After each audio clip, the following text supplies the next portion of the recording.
Welcome to But Are There Dragons, a podcast where two friends pick a book at least one of them has not read and work their way through it a few chapters at a time. I'm your host, Kritter. And I'm your host, Jess. And we're continuing this adventure with The Two Towers by J.R.R. Tolkien, with me as the resident Lord of the Rings veteran. And me as the Lord of the Rings first-timer.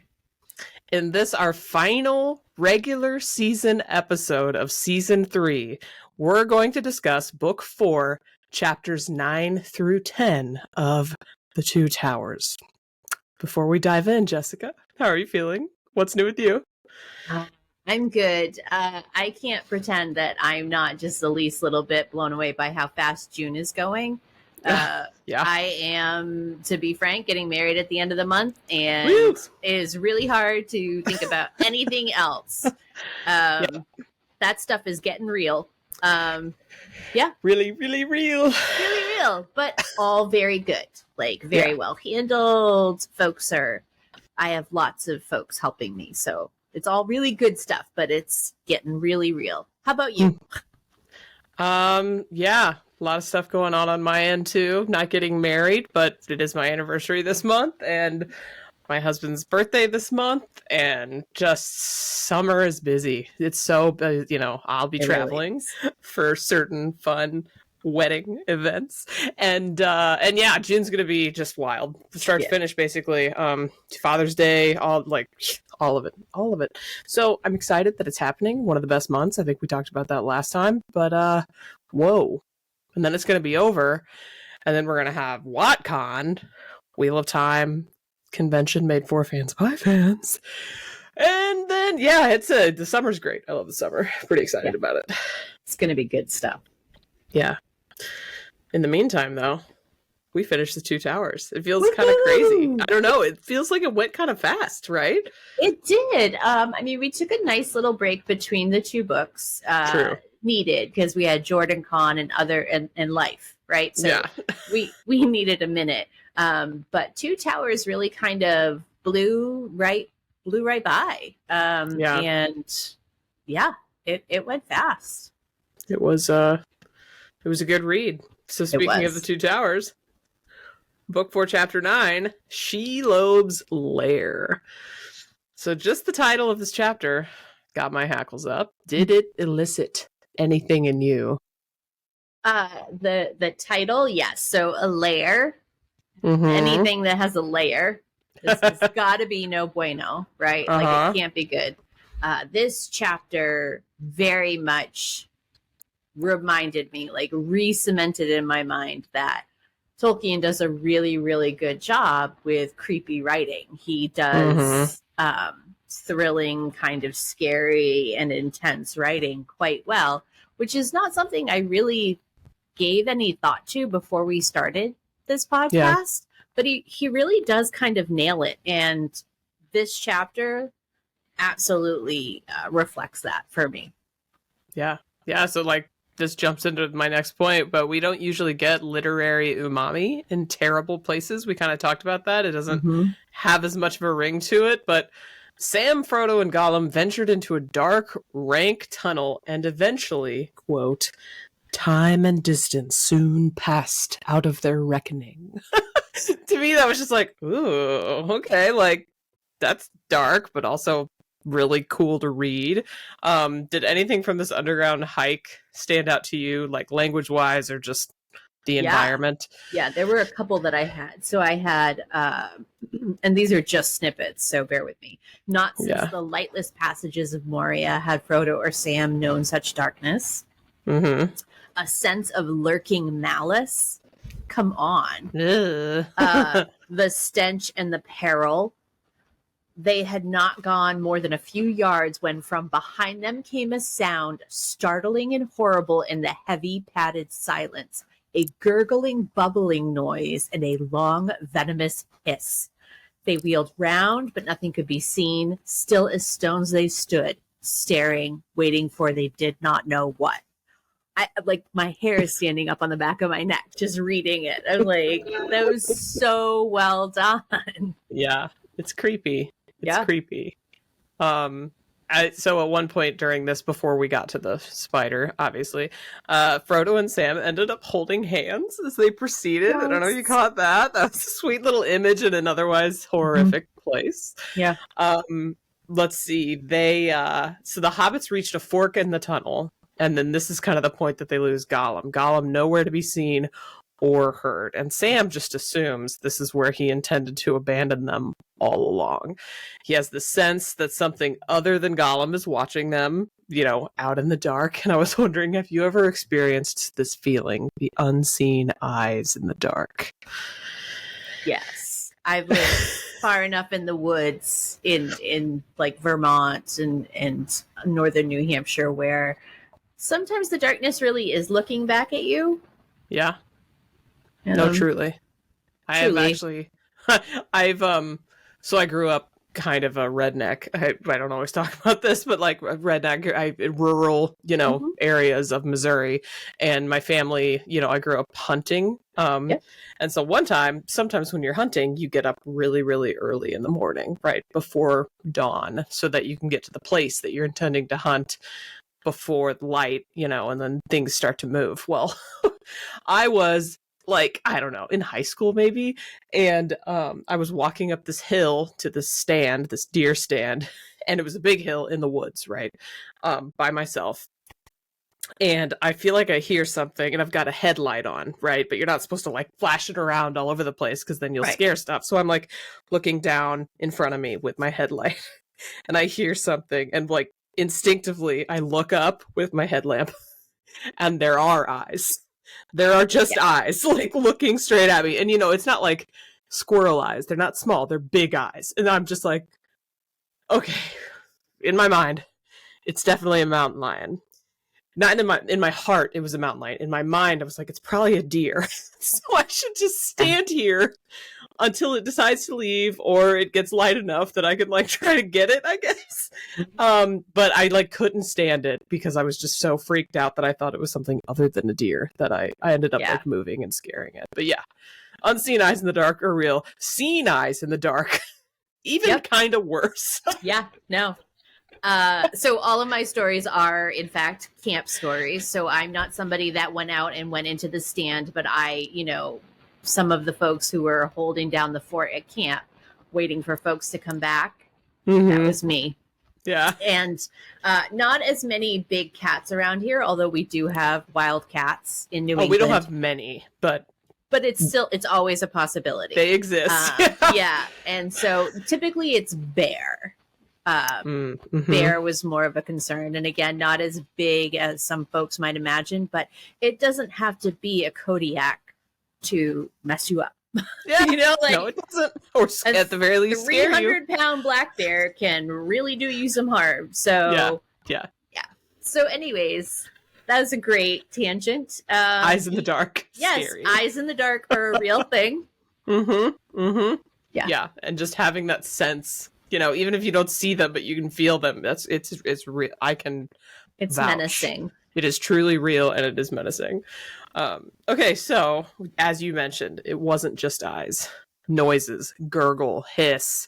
Sam, interestingly, immediately thinks back to Tom Bombadil, wishing he was there, which I thought was fun, interesting. Like. Curious because they haven't really mentioned him in so long. He then thinks of Galadriel and the star glass meant to be a light to Frodo in dark places. What would you have been thinking about if you were him? Because I feel like these were very like practical thoughts for him to be having. I don't know. I don't know that I'd be troubleshooting, right? Like I don't know that I'd be.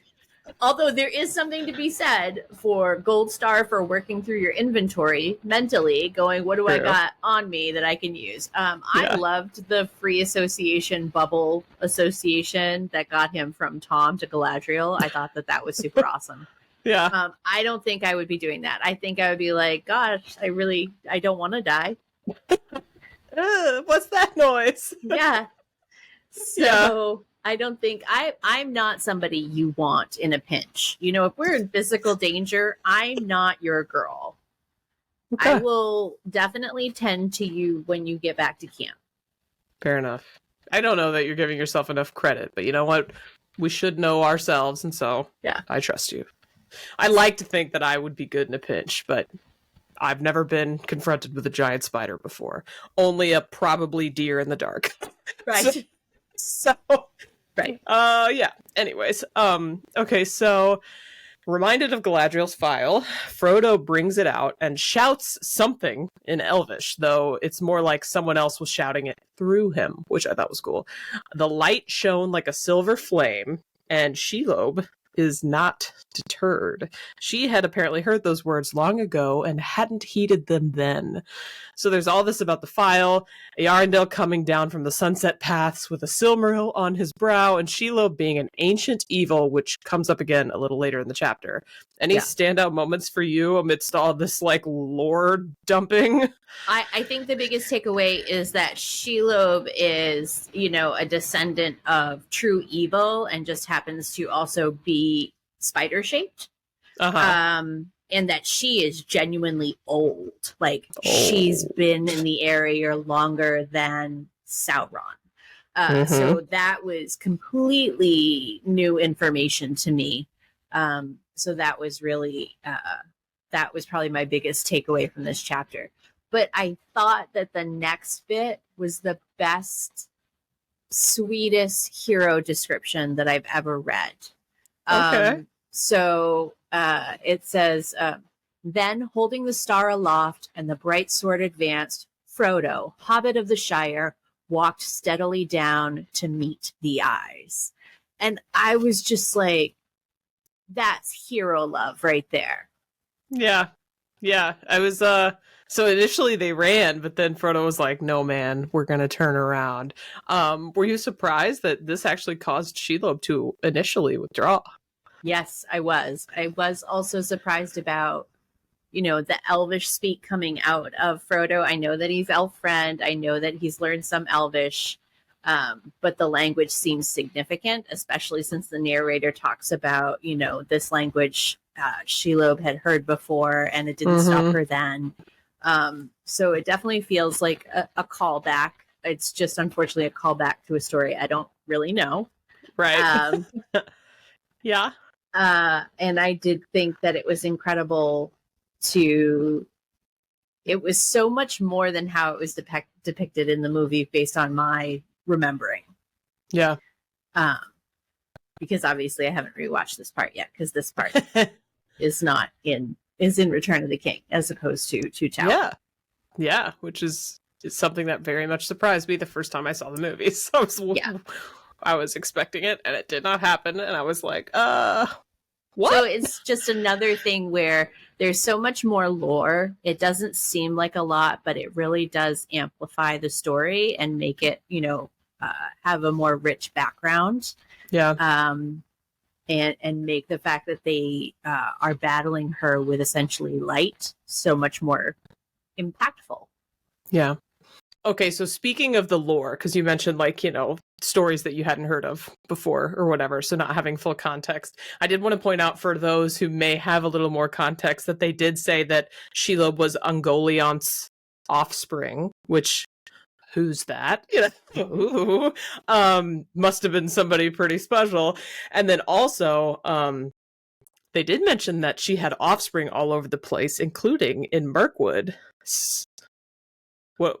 Oh, see, I was like, what is this face? You're remembering the offspring in Mirkwood? Yes. Yeah, so that is something that we were familiar with because we read The Hobbit not too long ago. And I thought it was a fun little callback to that. And now we know why they were so terrible and horrible. But I thought that she was just like a big scary spider from Mirkwood. And I don't know that when I watched the movies that I got that she was, you know, she's more. Based on this reading, she's more than just a super huge scary spider.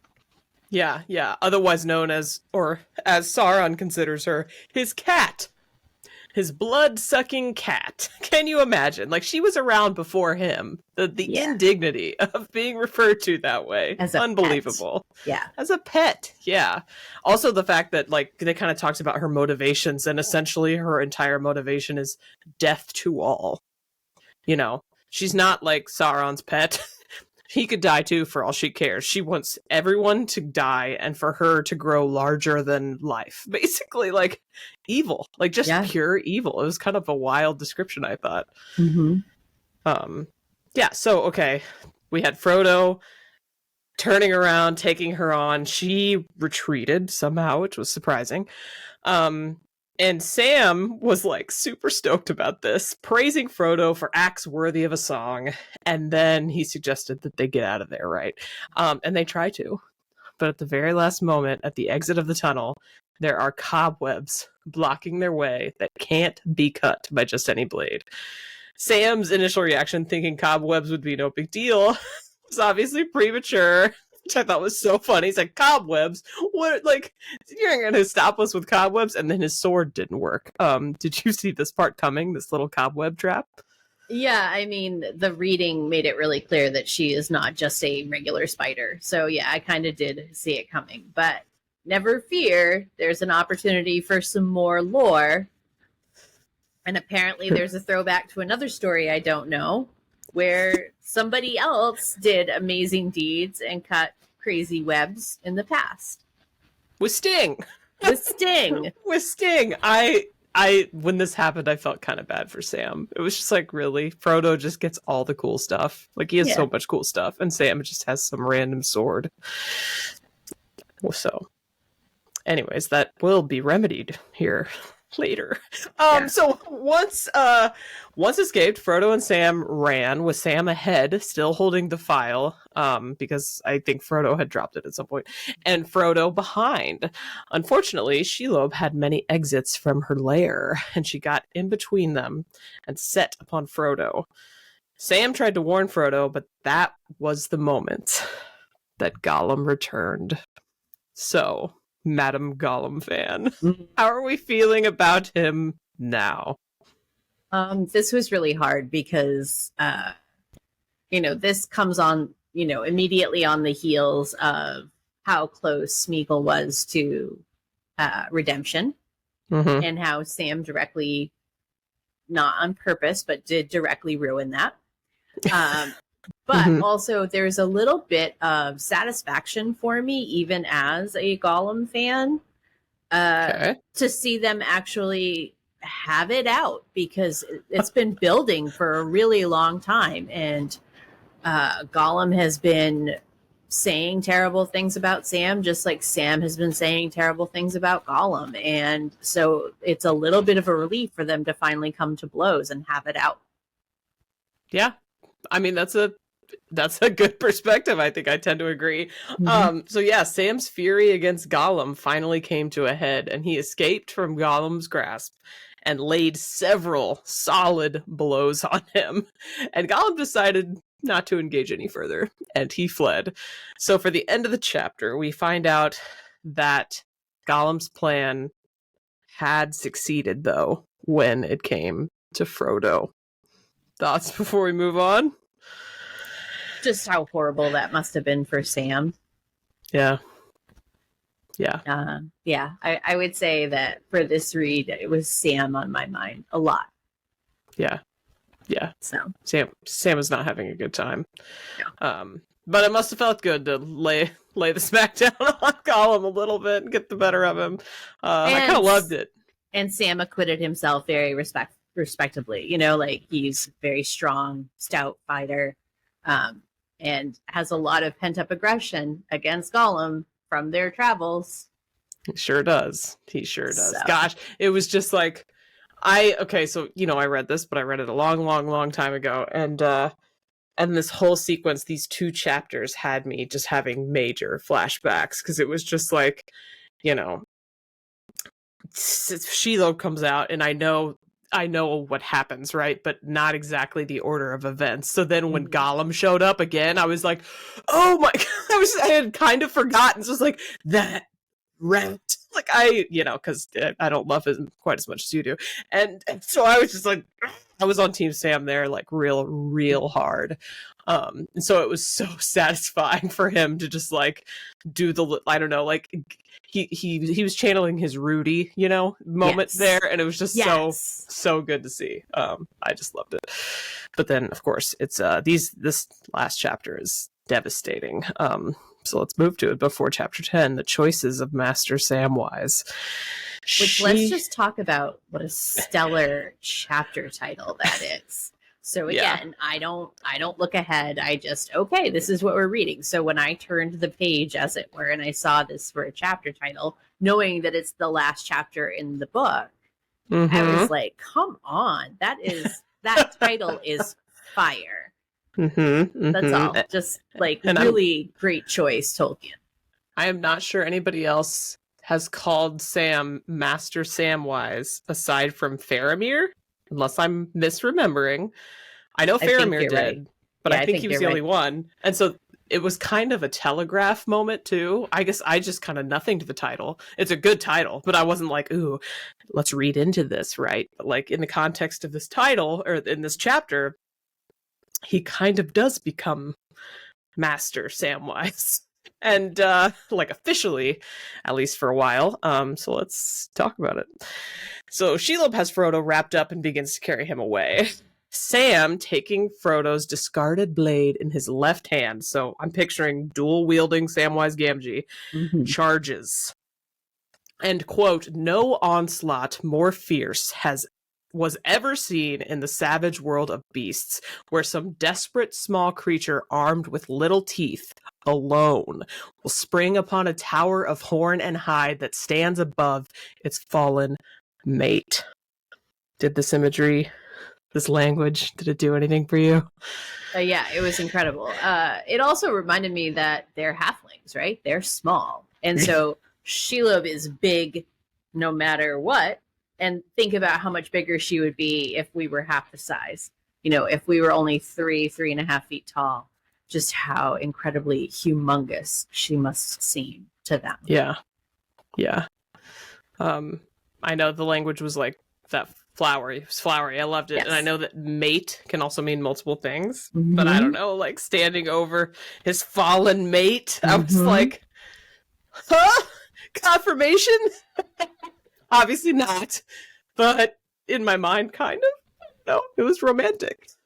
In my mind, I feel like, I don't know. I don't know anything about Tolkien. I certainly didn't know him as a person. But he, by all accounts, seems to be a master of language. Yeah. And I can't help but feel that my headcanon coming out of this is going to be that he left room for interpretation. Yeah. I agree with that. That's ultimately where I am. I think that suits me, that it's okay.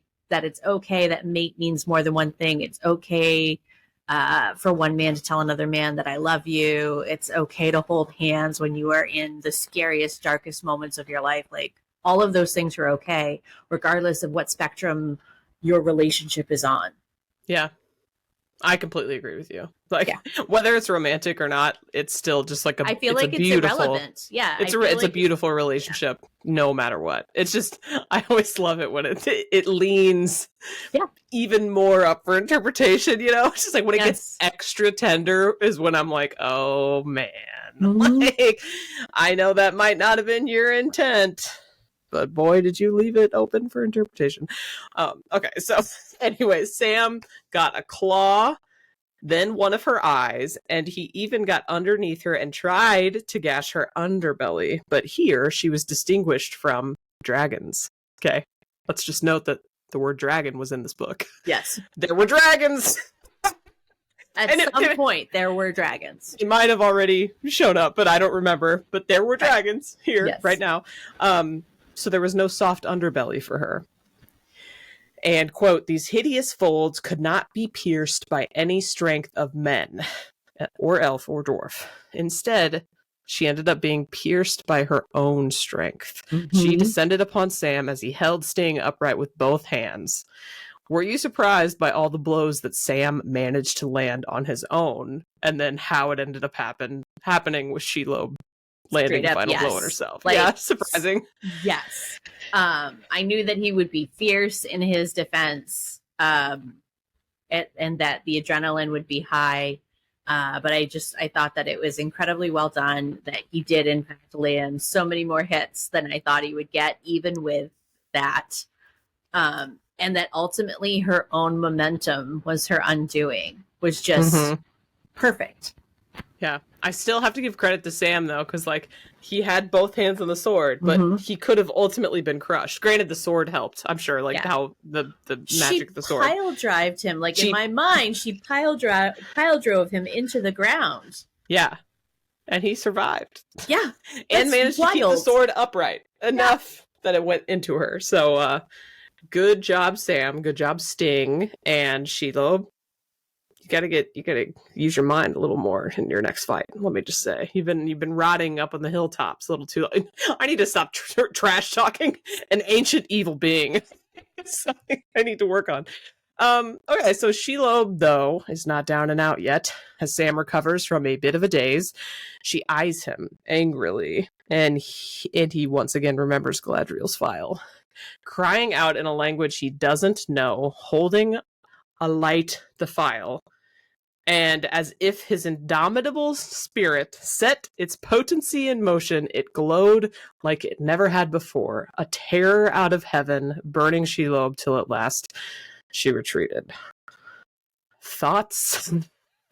Just incredible. You know, the file absolutely figures much more heavily into this than I got, again, from the movie. Like, I just thought that the bright light scared her away like a big scary spider.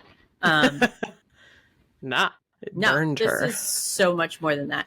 And the quote that you just read, the indomitable spirit, I love that. I love the idea that, you know, he's so fiery and stout and steadfast that it somehow amplified the action of the file. I really like that. Yeah, as a Sam stan, I like this moment particularly because it's like Frodo held aloft the thing in the caves, and she was like, please. And then eventually she was like, oh, okay, I guess I'll retreat a little bit, but I'm coming back, right? Sam holds it aloft, and it's like, glows like it's never glowed before. It burns her. It's like so to me, I'm just like, oh, Sam, he's got something a little extra. He's got something going for him. I don't know. It's a proud moment for Sam stans, I think. Yeah. Especially after that last series of chapters where he kind of disappointed us by, you know, being testy with Gollum. Yeah, again, I feel like Frodo is struggling under one kind of weight, and Sam was just struggling under a different kind of weight. Yeah. That's really how I'm walking away from this. And that this is, you know, Sam in so many ways represents light and hope. And for that to be acted on so clearly with the file was very gratifying. Yeah, agreed. I love this part. It was great.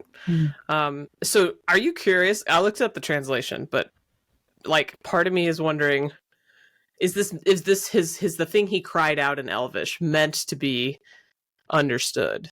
Because Sam didn't understand it. You know what I mean? Like I'm not sure. So I didn't Google it because, as I've said, I don't Google things because spoilers beware.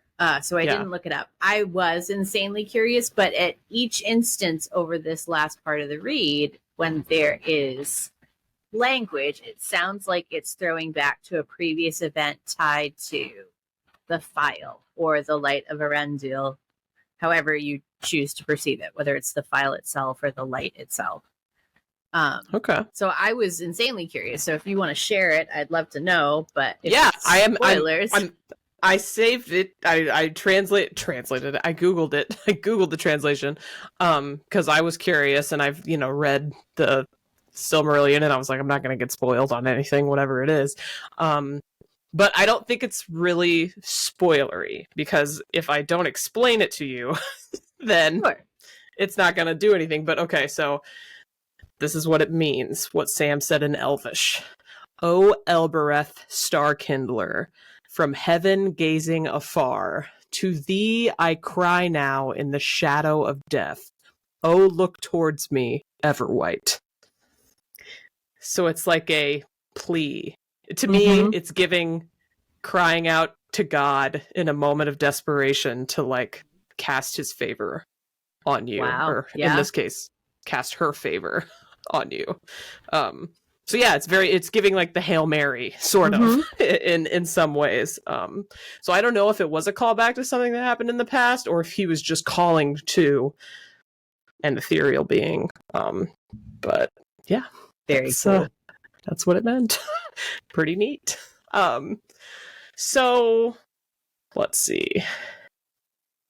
We got So Shelob leaves. Shelob is gone, and Sam goes to see Frodo, and Frodo is down. Sam thinks he's dead, and Sam laments Frodo's passing for quite some time, but ultimately remembers his task: not tracking down Gollum, no matter how much he'd like to do that, but finishing the journey with the ring. He then decided to take Sting and the file, but as I understand it, leave the mithril coat and his own sword with Frodo. Were you surprised that he kind of looted Frodo to upgrade his gear? Yes. Yes. Also, yeah. So I do want to go back just half a tick, and please, him over Frodo's body, saying, "Don't leave me here alone. Don't go where I can't follow." Tearjerker. Oh God. You know, definitely tear-jerking material. Even though I know, still heartbreaking. And so what I wrote about this particular section is I feel like Tolkien, do you ever do math where you have to show your work? You have to do the long division. Yeah. This is what this felt like to me. And I actually, rather than feeling like it was condescending, which, some people might be like, oh, you don't have to explain it to me. I like it explained to me. So I liked that here. It felt like Tolkien was showing his work. Sam was, bereft, grieving by what he feels is, the loss of his mate. And has to make a decision. What do I do? And, Tolkien took the time to really explain Samwise's thought process and decision points along this line. And I really like that, because ultimately he changes his mind, and that's all rooted in the fact that we got to see how he got there. And ultimately, when he changes his mind, we see how he got there too. Yeah. Yeah, I didn't mention this, but at one point he literally seems to consider the possibility that, there's sheer cliffs just over there, wouldn't have to mourn then. And I was just like, whoa, I don't remember that at all. Really obviously thrilled that he moved on from that line of thinking very quickly, but at the same time, the fact that he had to go there to get eventually to the, no, I need to continue on, I'm the last one, I said I would do this, I have a task. And it was I agree that witnessing his thoughts, his whole process, was beneficial in this case. And he even says in it, I have a choice to make, and guarantee you I'll do it wrong. And then ultimately he changes his mind. So self-fulfilling prophecy a little bit, but all that more endearing because, it's Samwise. Yeah, so given the choice, he sets out, but before he gets completely out of sight of Shelob's lair, he hears orcs all around, and without much thought, puts the ring on to avoid getting spotted. Just like, boop, I've got this ring. No hesitation. Yeah. I feel like it took Frodo a very long time. And he's watched what this has done to Frodo, and is keenly aware of what it's done to Gollum, but just gonna pop that on there. I just like to believe that he truly was surrounded, and that was the only way of avoiding detection. That's what I'm choosing to believe. Just seemed really quick. Fast. It was so fast. But anyways, the orcs eventually spot Frodo, and Sam just immediately gives up on his quest, pursues them back into Shelob's tunnels, where I guess there's a passageway back up to their tower. And we get to overhear quite a bit of orc conversation here.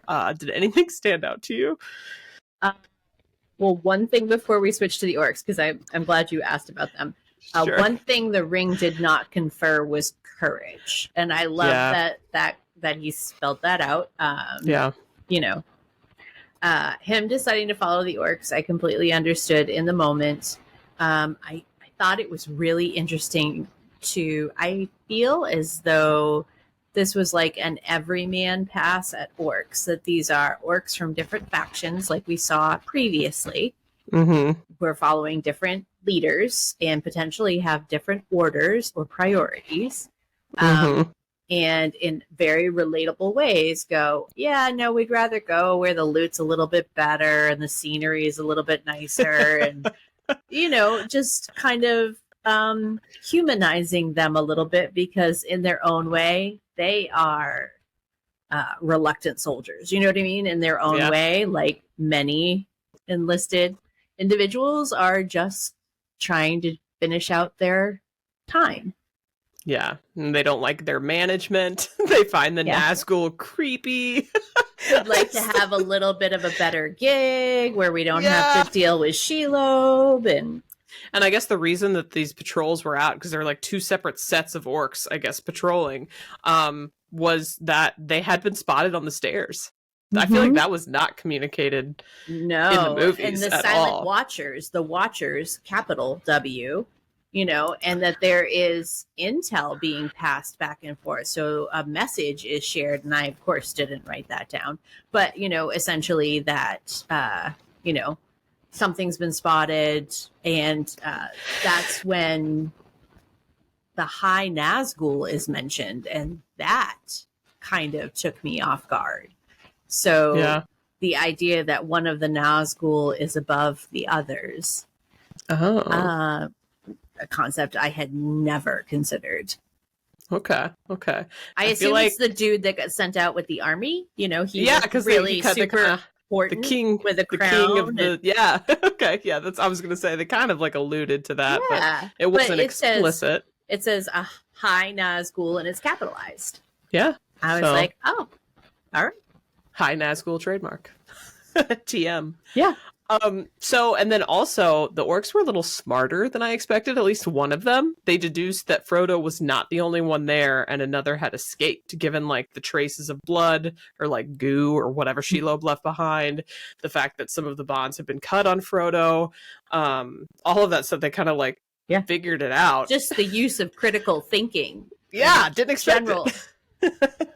Yeah, it's like obviously he's not the only one, and then the fact that they decided that the other person was the main warrior, the large, probably an elf warrior, and that Frodo was like the sidekick, so he's probably not worth much. I thought that was so funny, and Sam did too. It said he like smirked or whatever, like about it. That was also pretty satisfying. So yeah, the orc convo, I was not mad about it. I thought it was kind of a funny little glimpse into a different perspective. So then they were talking about how Frodo had to be taken to Lugbert's, stripped of his possessions. So was it just me, or did you also think that Lugbert's was a person? I wasn't sure if Lugbert's was a person or a region. So I remember Lugbert's being the third faction when we first had the conversation in whichever part of the book, where I was like, oh, we have 3 different factions that we're dealing with. And I wasn't sure if Lugbert's was a region or like their leader. Okay. See, that's when I was hearing this conversation, I thought this is their orc leader, I guess. Turns out no. Lugbert's is the tower, like Sauron's tower. It is. It is it's in like the black speech or dark, whatever. It's in the black speech for Barad-dûr, like the big mean tower.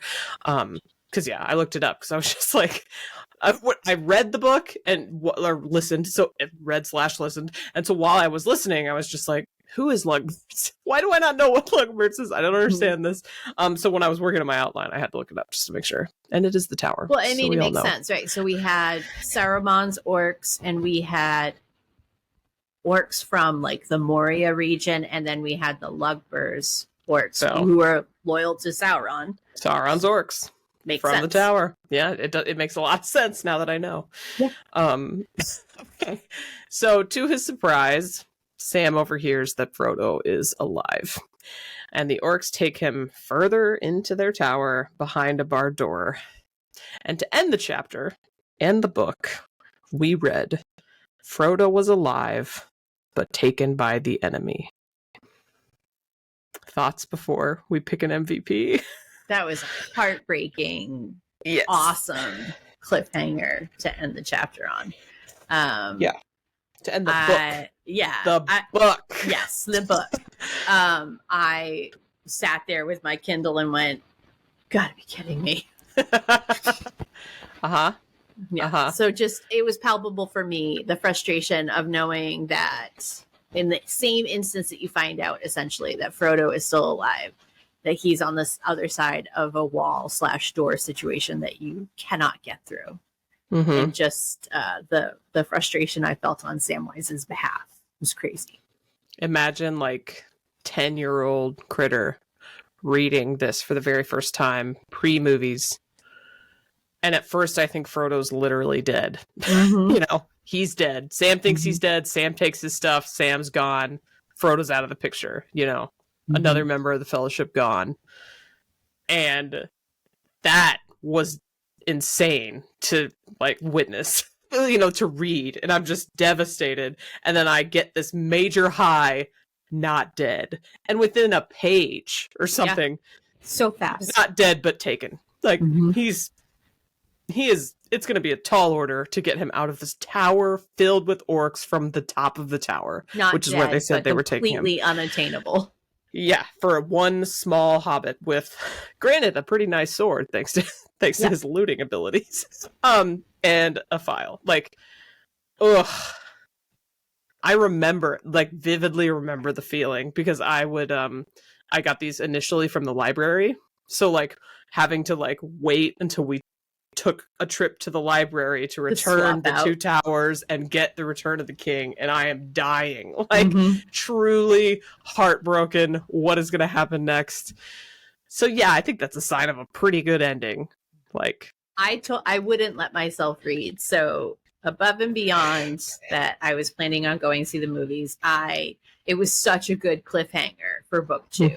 That I was I can't, if I start to read now in prep for our next recording, it will color our debris. So I can't do it. So I, as of yet, have not started Return of the King because I wanted to get through our last episode and our wrap party before I lost, the space that I'm in on it. Okay. That's good of you. That is. Well done. Yeah. Well done. Bravo. Thank you. You've truly dedicated to the cause. Okay. Any more thoughts before we do the MVP thing? Okay. So we've got a tradition where we pick an MVP from the chapters we've read for each episode. Cue the music. Jessica, who would you name as your MVP this episode? Well, I know this is going to be a complete and utter shock, but I picked Samwise Gamgee. I completely agree. Sorry, spoilers. He's mine too, but why is he yours? Because this read, he just embodied everything about loyalty, everything about why it was a good thing that he went with Frodo.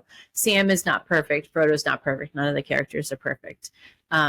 And it has been hard with Samwise and being so contentious with Gollum. But he rises, right? He shows up. He has the loyalty. He's not perfect, but he is himself. And he is there out of pure love. And clearly that's what was needed. Yeah. Amen. He's just God tier character, honestly. Mm-hmm. The file knew it. Glowing brighter than it had ever glowed. He I don't know. What is the word? The fighting style, where you're in a ring and you can kick and punch. Cage match. MMA. He MMA fought Gollum off of himself with, for the first time really seeing him do something like that. Mm-hmm. Physical. I don't know. Maybe not the first time, but he really came to play against Gollum, against Shelob. He was the one that remembered the file in the first place. So even though Frodo did have his nice little moment with the file, wouldn't have happened without Sam. And so it was just Sam just I love him so much. And they wouldn't actually both be alive still at the close of this book, I feel like. True. Yeah, Shelob would have taken Frodo. The orcs never would have found him, and she would have killed him. Like, yeah, completely true. So insane, you know? He really is that big warrior that the orcs think he is, but it's in his heart. Just in a compact. Yeah, exactly. I love him so much. MVP, Samwise, for sure. Yeah. Okay. Well, I think that is it for us for today. We are planning our wrap party stream, and we're going to have that here on the But Are There Dragons YouTube channel. We plan on having that Tuesday, June 25th at 8 p.m. Central Time. On behalf of both of us, I'd like to say thank you so much for tuning in to episode 8 of season 3 of But Are There Dragons, brought to you by your host by Jessica Sadai and Kritter XD. Don't forget to follow us at But Are There Dragons on YouTube, Instagram, and TikTok, and But Dragons Pod, just one T, on X. You can also find your hosts on social media as Kritter XD and Shelf Indulgence. That's it for us today. We would like to continue workshopping new catchphrases for season 3, so let us know on social media or Discord how you feel about this one. Farewell, my hobbits. May we meet again in my house. Thanks. Bye. Bye.